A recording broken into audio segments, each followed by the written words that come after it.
The criticism of a white actor playing Michael Jackson has been heard and finally has had an effect. But first, Thicke and Paula Patton are headed to a custody battle as she accuses him of physically abusing their son.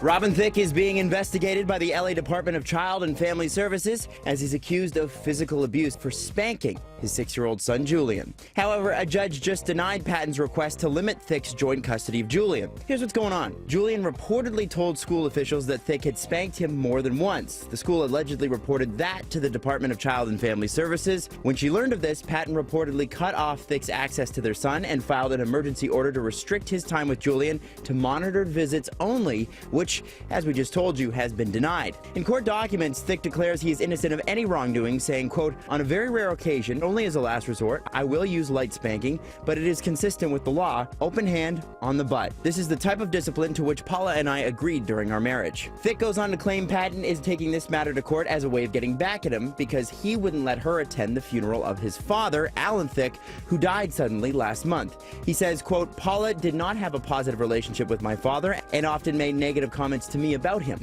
As such, she was not welcome at his funeral." He claims she only wanted to attend for public exposure. The LA DCFS investigation continues. I sensed the danger. He always has such keen senses.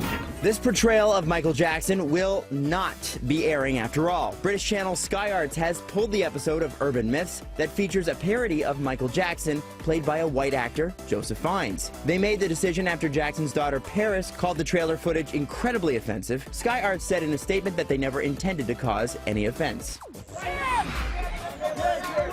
Kim Kardashian looking calm and relaxed as she arrives in her hotel in Dubai ahead of her first public appearance since being robbed at gunpoint in Paris last October. And some of that chill vibe may have to do with the fact that French police now have officially charged 4 people in connection with the armed heist. A 63-year-old suspect was charged with armed robbery in an organized gang, kidnapping, and criminal association. A second 44-year-old suspect faces complicity charges in the robbery and kidnapping, as well as criminal association charges. A third, who is 64 years old, is charged with handling stolen goods and criminal association. Those 3 all remain in detention. A fourth suspect, who just happens to be the 27-year-old brother of Kardashian's Paris limo driver, is facing charges of conspiracy in the robbery, kidnapping, and criminal association, but has been released while remaining under judicial control.